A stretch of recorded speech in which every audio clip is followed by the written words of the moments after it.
but we're really pleased to have an exciting lineup of speakers, very well worth waiting for today. We're talking about a new era of public choice in gambling, and although one intention of this webinar series is to focus early career researchers, we're very happy to also use it to provide a platform for people who are very well known and extremely esteemed in the field of gambling studies and have a lot to share.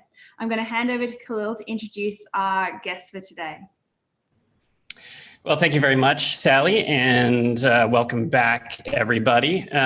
Sally wanted to put out a note earlier to say that we will be delayed, and I said, no, let's keep everybody waiting in anticipation for our great guests that we have today. So today, you will get to see and hear from Alan Feldman. Alan Feldman has many different hats. He is the chairman of the board at the ICRG. He's also a distinguished fellow at the UNLV International Gaming Institute in responsible gambling, and actually several other roles that I think we would run out of the limited time we have left today. So I won't go through his entire bio, but you'll hear more from him in a second. And you will not see, but you will hear from Keith Whyte. I know many of you also know Keith Whyte. Keith Whyte is the executive director of the National Council on Problem Gambling. So, as Sally mentioned, today's talk will be focused on these two stakeholders and their associations, as well as kind of reflect on a lot of the experience that they have in this space, having worked in responsible and problem gambling and working with researchers for many, many decades. Before we get too far into the conversation, what I would like to do is, because we have sort of a mixture of an audience here, some people are international, some people are new researchers, and some people may not be fully familiar with both of these organizations that Alan and Keith are here to represent and share insights from. I'd like to just do a little bit of a level setting first. So what I might ask Keith to do first is to just give a little bit of an overview of the NCPG. Maybe just tell us what the organization is and how it works with the research community, and perhaps maybe give some context for how you fit in kind of in the national picture and whether this is sort of a unique model for the United States. Sure. Thanks, Khalil, and thanks to you and Sally and your institutions for hosting these webinars and for having us on. Truly appreciate it. I mean, I guess in the simplest terms, National Council on Problem Gambling, we're an NGO or a nonprofit, for those of you on the states side. That's the national advocate for programs and services to assist people and their families affected by problem gambling. So this first slide we put together has our purpose, vision, and mission. And I think just to skip to the chase, one of our most important principles is neutrality. And when you see how we work with all the stakeholders, we are a little bit unique because we work with all, but we're beholden to none in a way. And that's really where our neutrality lies. It was the basis of that. When we were founded in 1972, it was primarily recovering gamblers who said, we need an organization to do what our treatment community, what Gamblers Anonymous can't and won't do, which is to take positions on public issues that affect people with gambling problems. And so, in the simplest sense, we were originally created to be the public voice for people who otherwise had to remain anonymous as a principle, as a core principle of their recovery program. We've obviously evolved into much more than that now. That's always a fundamental basis for what we do. I think one of the other unique things that is important for the audience to know is that problem gambling in general is not really a government responsibility in the United States, I guess is the easiest way to say it. And we can talk a lot more about that if you'd like, but at a base level, even though we're a national NGO, uniquely among many of our other counterparts in this space across the world, we receive no federal government funding. And it's not just us, there's just no federal government funding for any problem gambling programs, period.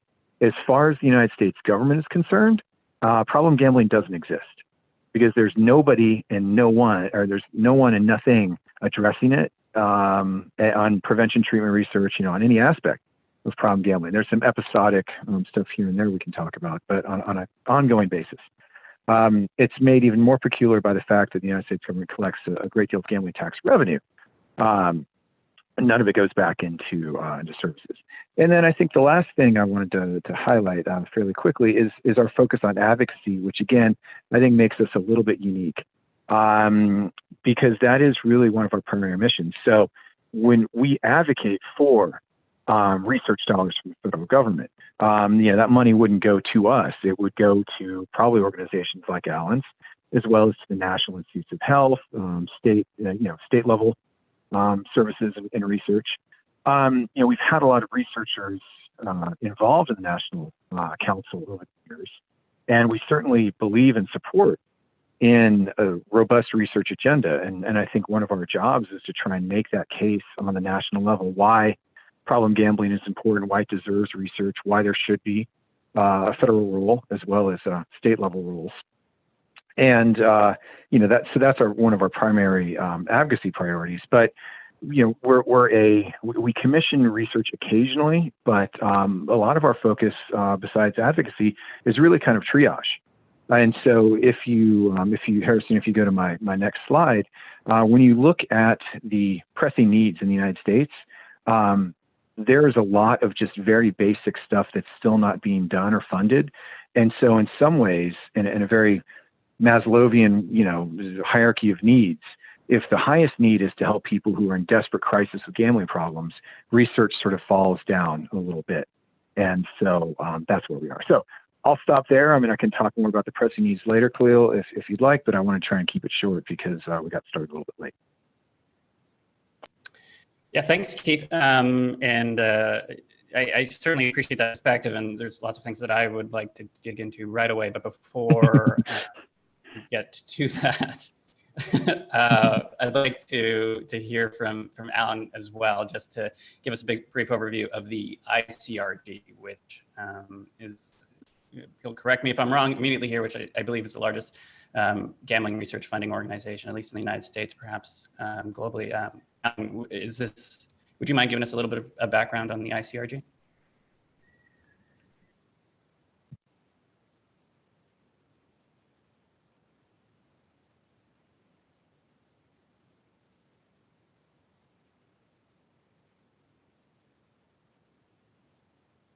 Just get you to unmute yourself there, Alan.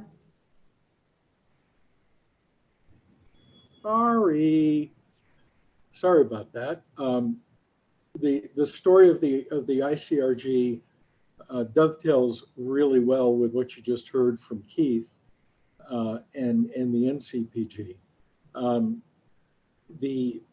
There was such a dearth of research on this topic that it started to become an impediment to the industry in terms of growth. There was a desire for growth in the early 90s as riverboats were beginning to expand. For the longest time, gambling was only available in Nevada, and then it expanded to New Jersey almost accidentally. But for quite some time, commercial legal gambling was only available in those two states. And at that moment in time, the fact that there was no federal study of gambling could conceivably have been argued as being reasonable. I wouldn't have made that argument, but I suppose you could. But by the time you get to the mid-90s, there was explosive growth throughout the Midwestern part of the United States, with state after state legalizing casinos. And a challenge to that growth was the fact that there was very little empirical research and data on problem gambling. In fact, there was actually a hell of a battle about what to even call it. So a group of industry folks, including myself, got together and started talking about what we could do to address this. And we took a look at what the alcohol industry had done. We looked at what the chemical industry had done. We looked at what the prescription drug industry had done. We absolutely looked at what the smoking industry had done. That was important because that was a great way of taking a look at what we absolutely did not want to do. And from that, that study grew this idea of what was at the time called the National Center for Responsible Gaming, the NCRG. And, you know, the NCRG really was established by the industry so that the industry could generate some funds and then get out of the way, hand that over to researchers and have nothing more to do with it until the research got published. And from day one, there's been a very strict firewall. So my role, even though I'm the chairman, my role is actually very, very limited. 98% of what I do is going around to other gaming companies asking for money. The people who are involved in the research, the scientific advisory board, our research director, Chris Riley, they're much more on the front lines dealing with the topics that are going to be researched, how the grants are administered, and then making certain that there's an appropriate quality level in the work that's being done. Yes, we are the largest source of funds for problem gambling research in the United States. I think that's sort of a good thing and a bad thing. And I say that because we shouldn't be. State governments and the federal government really ought to be completely, outdistancing us with funding, but they're not. In fact, well, the federal government, as Keith has already noted, even saying that it's been episodic is being a little bit generous. I can think of twice that the federal government has done anything in the last 25 years. And even at the state level, and states are generating billions of dollars, US dollars in revenue from this activity. And they're putting in virtually nothing back into treatment and prevention and awareness and education and research. And it is, quite frankly, appalling. So it's one of the areas that Keith's organization and the ICRG can work on together. It's trying to encourage people to do research. And in the meantime, the ICRG continues to raise money in order that there is a pool of money so that there can be very high quality peer-reviewed research on this topic. So thanks for that overview, Alan. And I want to loop back to the conversation around funding models and is this the right funding model? What could be a better funding model? But just to kind of focus the conversation, maybe I'm going to turn back to Keith for a moment, just so we can talk a little bit about, from a stakeholder perspective, Keith, where do you see the pressing needs from the research community in terms of addressing the issues that you come along on your day-to-day, on your year-to-year? Yeah, sure. It's a good question. And I think in some ways in my slide, I talked a little bit about prevalence. And I think that's one of the least important issues. We all sort of generally know probably what the rate is. And, the fact that there might be motion, it might be going up or down is interesting and important. But, if we can't even fund prevalence, it's really difficult to talk about anything else. So, yeah, when you look at the most pressing research needs, I do think, unfortunately, one of them is prevalence. Just a baseline of what we're doing. There are still many states, as Alan said, this is absolutely their responsibility. There are many states who've never conducted a prevalence study. And there's a why question here, which if we had more time, we might be able to get to. But so I guess really, pressing needs everything. When you start to break it down, I think one of the things that Alan and I look at a lot, which is of great interest, I think, to a lot of folks on this webinar, is the efficacy of responsible gambling initiatives. There's been a real embrace of responsible gambling by the industry. Alan and I have both been part and parcel of. And I think now we're at the point where we really want to start looking with a little bit more rigor at some of these advancements and to see, you know, what really is working, what may not be, as well as looking at that next generation of innovation. You know, how can we use these large data sets to devise better policy? I think a lot about the applied research bit. You know, what does it mean when we know there's you know, racial and ethnic disparities in problem gambling rates? Is that socioeconomic? Is there genetic component? Is it, you know, I think there's a lot of those sorts of interesting questions, but yeah, you know, almost anything is a pressing need in the United States, because even in spite of the ICRG's good efforts, we're far behind. Of the $72 million in public funding for problem gambling research, I think about $1 million was spent on and that was mostly evaluative research. It wasn't even really primary stuff. ICRG's spend level is, that Alan can tell you, but besides that, it's almost nothing else. So everything is it's a fairly broad topic, but it does. Yeah. I agree with you on that point, and I don't want to push back on it too hard, because I think that actually is the right answer. One thing that I often notice is that the ideas of research versus evaluation often gets conflated by people in the public domain, but as well as researchers too. And I think that's because a lot of the same people do these same types of things, and they have similar methods. But I would call something like a prevalence study as falling more into the area of evaluation. I mean, it's kind of as far as, you know, maybe either of you would disagree with this, but I see it as the public health version of the economic impact study, where anytime you want to get law or legislation passed, you have to do an economic impact study that says X number of jobs, X amount of GDP will be created from the study. The prevalence studies within the domain of gambling public policymaking seems like it's very similar in that in order to get any laws passed, in order to get any actual research funding, you first have to do this prevalence study to get it all kicked off, or to just draw interest to it. Is that how you would see that? Yeah, it's unfortunate, right? Because I don't think it's study state by state, looking at the prevalence, Indiana versus Illinois, is really going to tell us anything particularly new. But without it, it's hard to go. It's hard to go much further. It would drive me absolutely insane to spend another dollar on prevalence studies if I didn't feel like we had to, just to help, kind of, as you say, spark the discussion and good policy.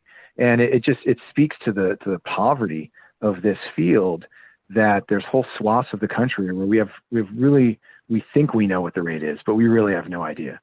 And I think you can talk about lots of other research that's critical. And again, I think prevalence is so basic, so elemental. It's crazy that we're debating using precious research dollars on it, but it's even crazier that no one's doing it. Yeah. So with that in mind, Alan, as you know, the chairman of the board of one of the organizations that is funding actual research, in my opinion, and not evaluation studies, not right. studies, though you may also have prevalence studies. Alan, where has the ICRG been focused as far as research topics, and do you anticipate any changes or any evolution of that going forward? So there is regular evolution, on maybe not quite an annual basis, but the Scientific Advisory Board meets several times a year, and they're always talking about, where they are and what their priorities might be. And every once in a while, they're able to do some things, and it was one of the changes made in the last couple of years, was to give out small grants in order to be a bit more flexible and a bit more responsive to what's going on in the field, as opposed to the longer term grants that you really need to fund over a longer period of time. I'm going to share with you what they have identified, because I'm not the one who identifies it. They do, but we obviously support it. The first of these is genetic epidemiology, population studies. And to Keith's point, trying to understand whether or not there are genetic markers, and if so, what are they, and how are they different across different populations? The efficacy of responsible gaming is really important. We are passing public policies to require licensees in all kinds of jurisdictions to spend all kinds of money on responsible gaming initiatives. Are they working? Are they having any impact? Not because they shouldn't be doing, or shouldn't be undertaking responsible gaming efforts, they should, but you know what? Some of that money might be better used in treatment or in prevention or in education. So it's about recognizing that we've got limited resources and making certain that the money is being spent well and effectively. Another area that they're trying to look at is brief interventions and the effectiveness of those. And that has definitely come out of some of the industry feedback, which is, okay, we now as a group of operators have a better understanding of what the problem is, what it looks like, what we're supposed to look for. But now, what are we going to do? We understand the notion of separating someone from the gambling activity, but what are we going to do? What are the steps that need to be taken that can give an operator a greater sense of security that what they're doing is, frankly, is ethical and effective? So that's another area that they're taking a look at. And then the final area that is one of the research priorities now relates to sports wagering. Sports wagering has become a very hot topic in the United States. We have a legal opinion by our Supreme Court recently that has opened the gates to allow for sports wagering across the country. I believe currently 18 states are looking at legalizing sports wagering, and I suspect 12 of them will have done so within the next 9 to 12 months. We'd like to understand that a little bit better, what's actually going on with this. A lot of this activity has been going on. The illegal sports wagering market in the United States is many billions of dollars.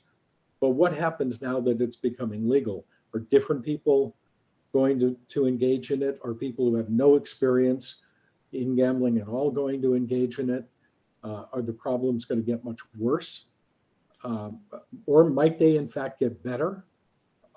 What kinds of responsible gaming programs and policies should be in place for this? Hopefully right at the very beginning. So that would be the fourth area that I know the Scientific Advisory Board is focused on right now. Yeah, so it sounds like a pretty broad set of topics that has some kind of basic science elements to it, but also what's coming ahead for the gambling industry in particular. We had some other questions queued up, but actually a question came through from Julie, and I think it's an important one to ask because it's a question I also want to ask. I guess that's how I rank importance. So her question was about the practical possibilities of leveraging partnerships with operators and getting more player data. And I would actually like to ask this question a little bit more broadly about, in regards to, Alan, your interactions, and Keith too, please jump in as well if you have something to share. My experience is, having worked both as an operator and as a researcher, is that it's really, really, really hard to do a research project that has the typical academic firewalls that you would want to have created, but also has the access to actual customers, actual access to business operators and all of those employees, because it's such a big heavy lift for the operators to do any sort of research project. And so what I find is the only projects that really can go forward are ones that the operator came up with themselves and have decided to fund. And that's just my personal experiences. And I know you've had some experience funding research as well. What is the sentiment around that. Do you agree with that perspective, or do you think that So there is? I think that the industry is at a tipping point. Maybe it's been at a tipping point, or it's in the middle of it. That has to do with leadership. The old school leaders of the past who came up through the industry, either as owners or as CEOs, are being replaced by in many cases people who've never been in the industry at all. And so I think that the general view of research in the industry is in the process of changing. I think you have people who are coming into the industry from other sectors of the economy where research is part of what they do. And you're also beginning to see an explosive amount of data analytics coming into the industry, and that that can be a good thing, and that can be also a very dangerous thing. I think that one of the things that's most important in approaching this is understanding that you've got to develop relationships with operators, and that it's a relationship. It means developing trust and understanding and mutual need.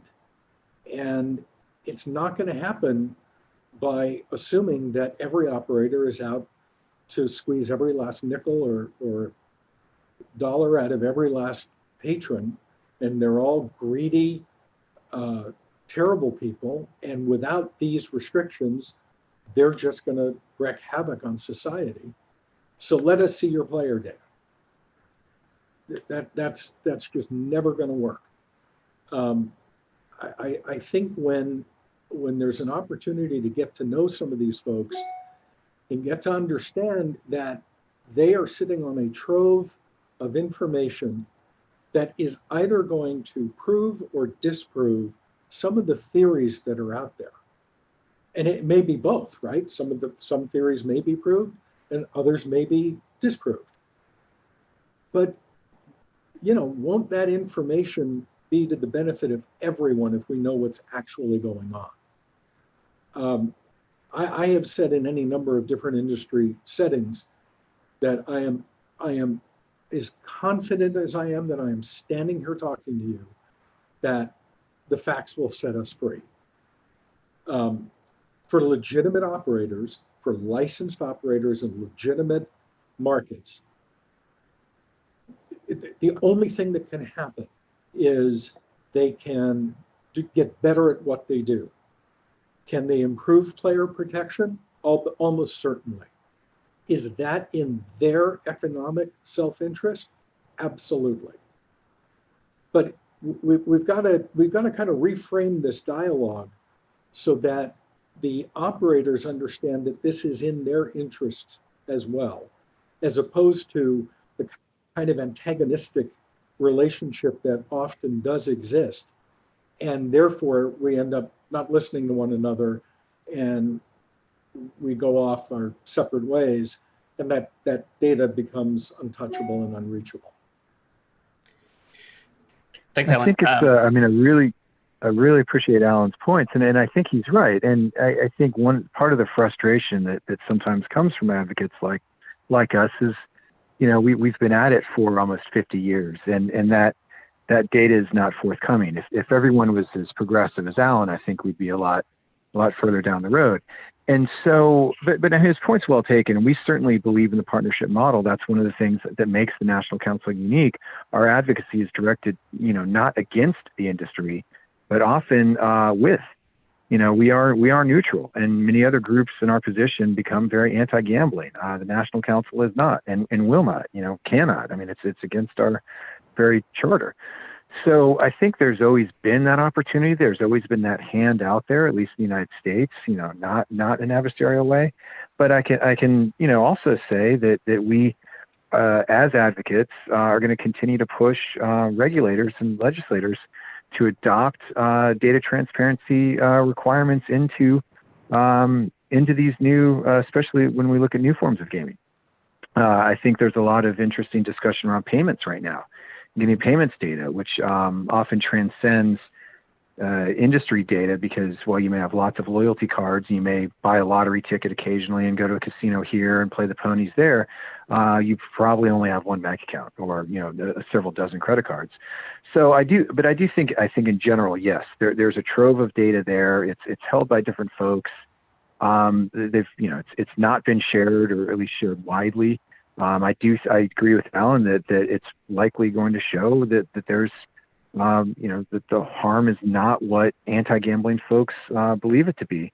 But it's been frustrating that it's been a very, very long discussion and journey. And I think, yes, we will continue to pursue those partnership discussions, but we'll continue to be advocates as well, and push for requirements in legislation and regulation to share de-identified, kind of very, very broad tranches of data to help better understand the dynamics. And I think the last thing we'll say on data is that I believe we often look at the wrong end of the telescope. We focus so much on risk factors for gambling problems, which is just and appropriate, but there's a much, much, much bigger set of customers with no gambling problems, and trying to understand a little bit better about what helps keep them recreational. It would be better to understand the protective factors, because that's going to affect far more gamblers than will ever have gambling problems. So again, I think big data is going to offer a lot of keys to sustainable recreational gambling when we can start to figure out that, as well as it'll help teach us about what the risk factors are and how we can mitigate or moderate those. Khalil, if I could add one thing to this, one of your original questions related to the funding model and the efficacy of the funding model. And for the ICRG, this isn't perfect. The industry being the one to fund something is not the perfect way to do this, but it's the way we had in the United States. And here we are 23 years later, $40 million worth of research that's been put into this. And the thing that I remind operators of all the time is point to any of it that has caused them harm. There is nothing. And throughout that time, they've had nothing to do with it. If there are golfers on our session today, there's a saying in golf: if you want to gain control of your swing, loosen your grip. And I think this is actually what's happened. The industry has had to loosen its grip. It's had to give up control of the very thing it normally likes to control. And in 23 years, nothing has come from this that has been a setback to this industry at all. And it isn't because no one's looked. It isn't because no one's questioned things. It's because, by and large, you have people who are looking to do this the right way. And just every now and again, they need some help. I mean, I might push back a bit on that. And I think I would agree with you in terms of the net effects. But I would say that the research field contributed a lot to changes in at least the way that some regulators have approached dealing with gambling operators. And I think the UK in the past few years is probably the strongest example of this, but certainly there's been more onerous regulations that have gone into new jurisdictions. So like one example would be Japan, which has had, a lot of strong RG restrictions. That may not have been the reason why Las Vegas Sands pulled out, but they did identify that there was a lot of regulations that were the reasons why they pulled out. But more specifically, I would say that in the UK, a lot of the issues around making sure that things like self-exclusion programs are managed correctly. These are all ideas that, if not, I don't think self-exclusion started as something that a researcher came up with, but certainly researchers have brought a lot of attention to it and studied it and said, this is something that's important. And that is something that has been a reason why we've seen fines for online gambling operators, at least. So I appreciate that, but I mean, my point here is, so you have a self-exclusion program. Has it, by having it, has that caused your business to drop 20%? Has that caused your business to not have enough capital to move into a new jurisdiction? It hasn't, and it won't. It's something you need to have. I think that's part of making us better. And by the way, it's something that we need to improve, because clearly, when you take a look at the number of people who are using it, it isn't terribly effective. If it were, you would expect a lot more people to be using it. So we need to continue to study these things that we believe to be important. But the point is that the industry continues to be on a healthy growth path, even though many of these things have come from research. You're absolutely right. But if anything, I think they've made the industry stronger, not less so. Yeah, I would definitely agree with that overall perspective. And certainly in terms of expanding to new jurisdictions, I think jurisdictions that were initially reticent about adopting gambling are more open to it once they see that there is a safety net that can be put in place with research backing. Yeah, and just well, one. and I mean, I think also. Oh, sorry. Sorry. One quick word about Japan. They're being overwrought about everything. It's not just the responsible gaming. They're completely overdoing every single aspect of their regulatory process in every single way. So I don't think that responsible gaming or problem gambling is getting any kind of special treatment. It's across the board in everything that's going on there. Keith, I know you have some comments, so maybe you can integrate those with this next question that I have, because I want to keep moving on. I wanted, before we have to wrap up, I want to get your perspective on, as somebody who has traveled a lot, has talked to people from many different jurisdictions, many different perspectives. What do you think is the right model for research funding in gambling? And this may differ from jurisdiction to jurisdiction, but I'd just like to get your perspective on where you think, at least United States, but perhaps globally, you see the role of government, industry, other stakeholders, researchers. How does that all fit together? Yeah, sure. I mean, I absolutely think it has to be both public and private. And, you know, I mean, I was the director of research for the American Gaming Association for several years. So, you know, I come at this from a lot of experience, from a lot of different perspectives. But, yeah, you know, there has to be public funding that especially would get to what I think you rightly call a lot of the evaluative stuff, a lot of the basic bottom line. How many people have gambling problems? What's the rate? You know, how is this? You know, how are we doing with our treatment? You know, did most people who go to treatment get better? And this gets to Alan's point about things like self-exclusion. You know, that's a basic thing that's as non-controversial as it can get, or it should be non-controversial. Although I'd note one of the reasons why many states may be pretty eager to expand gambling now is that if you don't count the number of people with problems, that downside is pretty hidden. So, you know, I do think if we were doing better monitoring and tracking, and if you start to see states with higher rates of problems, that might put a little bit of a speed bump in some of this legalization. But again, we're neutral. States do what they're going to do. That's fine. But I think there's a basic fundamental government responsibility in monitoring, surveillance, and evaluation. And that should be done off the table. We should know what some of these figures are.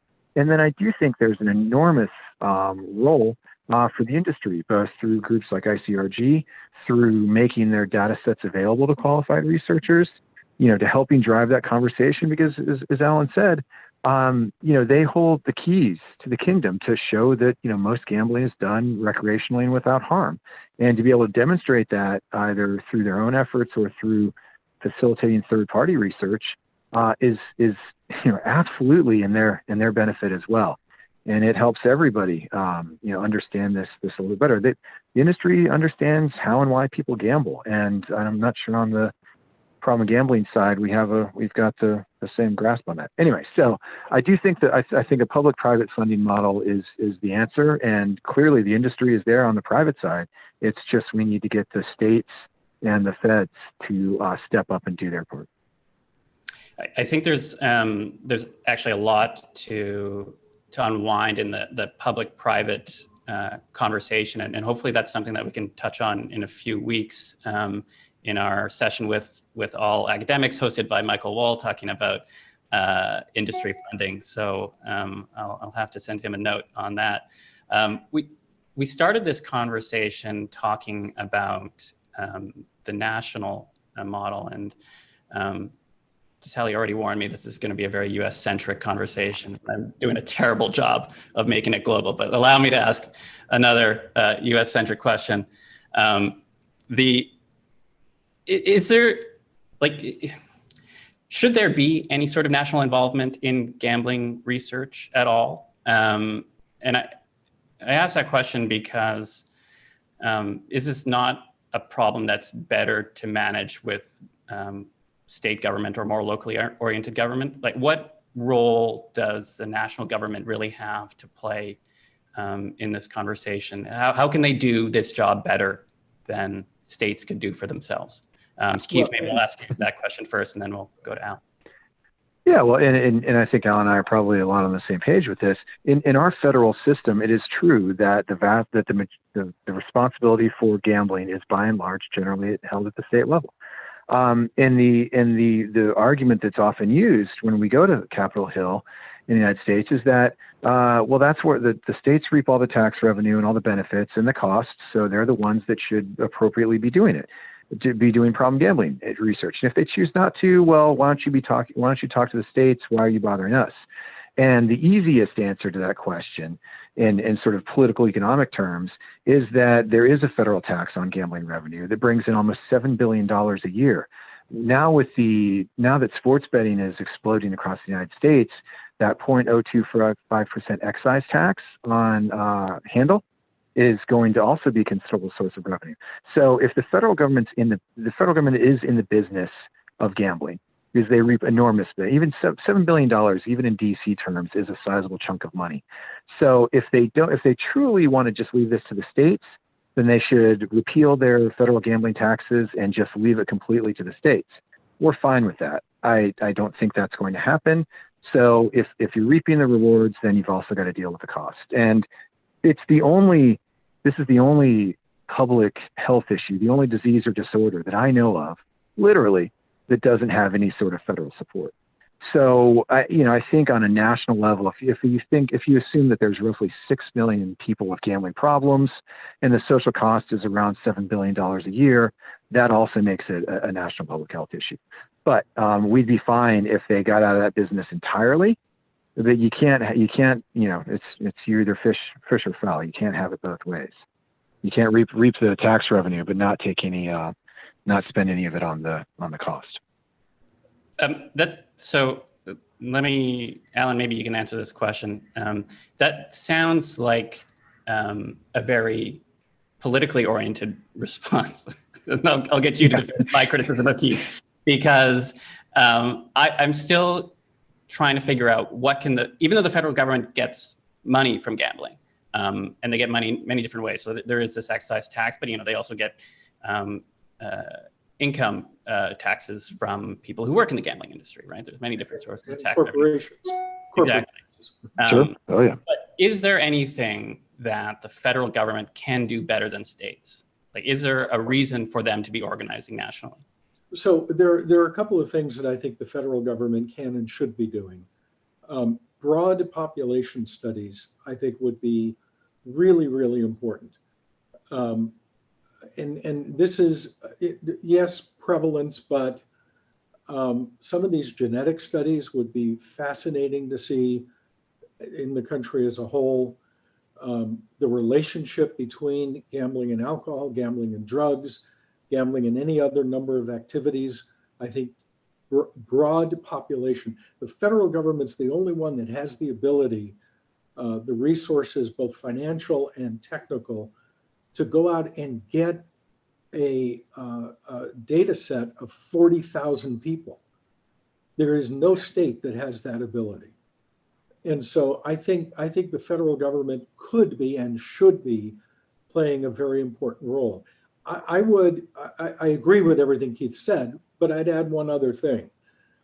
the part of the reason the federal government has gotten away with saying, oh, we don't have a role in this, is because for so many years, there was only gambling in 2 states, just Nevada and New Jersey. And so it was really easy to say, well, it's just those 2, they can take care of it. We have gambling in 49 states now in the 48 states in the United States. Legal gambling, 48 states. We have gambling in 50 states, but we have legalized gambling in 48 states. Please tell me how that's not a federal issue. I know the industry doesn't want federal intervention in federal laws. That's all fine. But to suggest that this isn't something that would clearly benefit from the National Institutes of Health, including gambling in some of their population-wide studies, is beyond me. Yeah, so thank you both for those responses, and thank you for the conversation that you've had today. What I might do is just, if either of you have any closing comments that you'd like to share with our audience, which is largely researchers, I'll just give you a couple minutes if you have any closing comments. Keith? Well, thanks, Khalil.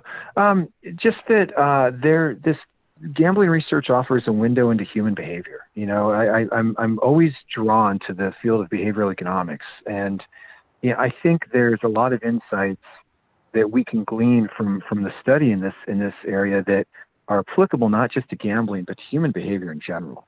And so I do think it's a rich and rewarding area of research. Just because we're not doing it particularly well currently in the United States doesn't mean it's not a fruitful field. And to you and Sally's point about the globalization of this, it is this field is already very international, and it is global. And a lot of the, I think, emerging research efforts that may be led in other countries, are relevant here as well. And I think I see more and more cross-disciplinary, cross-country collaboration. And that's one of the ways that we're going to make up for our research deficit, is by continuing to partner with and collaborate with folks, both academics and perhaps even industry, across the globe. And I do think there's a lot of that sharing it's emerging now. So it's a pretty exciting time to be in the field. Don't take some of our kind of concerns about the level of research here in the United States as being set in stone. As advocates, and I know Alan shares this with me, we're very eager to innovate and evolve that model and to get to where I think the field should be. So I think there's always I guess I'm a pathological optimist. If I've been doing this for more than 20 years, you have to be. But I do believe that there's a lot of good stuff coming, especially and particularly for research and research collaborations. Keith, I'm not sure if pathological optimist is a PC term anymore, but we'll skip that. I'll just head back to Alan. Wow, I was going to admit the same. So PC or not. Yeah. I think once again, I agree with everything Keith said. I'm going to add that I mentioned earlier that when it was founded in 1996, the organization I represent was called the National Center for Responsible Gaming. Last year, at our 20th annual conference, we announced that we were renaming ourselves the International Center for Responsible Gaming. But there were 2 reasons for that. Number one, it was already true. 35% roughly of the monies that had been granted had already been going to researchers who were not in the United States. But beyond that, it really related to the point that Keith just raised. This is an international topic. There's gambling going on in virtually every part of the world. And there is problem gambling going on in every part of the world. And it behooves us to understand that, not just within the United States, but across borders and across cultures, to foster a better sense of learning and sharing, so we might ultimately make this better for customers. So I know that we have several international researchers who are participating today. I encourage you to go to ICRG.org, and through that website, reach out. You're welcome to reach out to me at afeldman@icrg.org. But better yet, reach out direct through the website, bypass me completely. I'm just going to get your way anyway. So, let's start a real process of cooperation and working together from various jurisdictions, because I think we're going to end up really finding some rich opportunities by doing that. Well, thank you very much, Alan, and thank you, Keith, as well. As two of quite possibly the busiest people I know, you're also the most accessible despite being so busy. So I appreciate you coming here and sharing your time with our audience. For that, I'll pass the conversation back to Sally to tell us about next week's seminar. Thank you, Khalil, and thank you again to Keith and Alan for your really interesting insights. It's really great of you to take the time, and it's fantastic we can use this platform to engage with a real variety of people with such a wealth of experience and knowledge. So really appreciate your contributions. Next week, we are pivoting to a very different topic, although I suppose everything's somewhat related, but we're going to be talking to people more involved in clinical and research care. So we're going to be talking to two early career researchers or mid-career researchers from the University of Sydney, Dr. Christopher Hunt and Dr. Louise Birrell, who are going to be sharing their insights from their experience, from their research, looking at the topic of remote provision of treatment prevention. Obviously, the shutdown and the enforced distance that everyone internationally is undergoing has forced us to rethink how we actually engage with individuals in terms of providing treatment and in reaching people for prevention of gambling problems. So we're going to be having a really interesting, more clinically oriented conversation about how we can use the expertise everyone is building and the ability to reach people digitally to offset some of the gambling problems. So a different approach from what we've been discussing today. Please register via the Brain and Mind Centre webinar homepage, where you can put in your details to be sure that you're emailed a direct link to the stream as it starts, and join us next week. And please do share this webinar series with anyone you think might be interested. All the previous webinars are available for viewing. If you aren't able to join us live, you're always able to catch up. If you have any suggestions for future speakers, future topics you'd love to hear from, this seems to be quite popular still, so we're going to keep providing the content. But we're really keen to make sure it's not just our colleagues and the people we know and identify as experts that are featured. So if you have someone you think would really benefit from being featured on our webinar, please do send through their details to us. We're keen to promote as many early career researchers in particular as possible. So I'll let you all get on with your day or your evening. Thank you very much to our presenters. Thank you very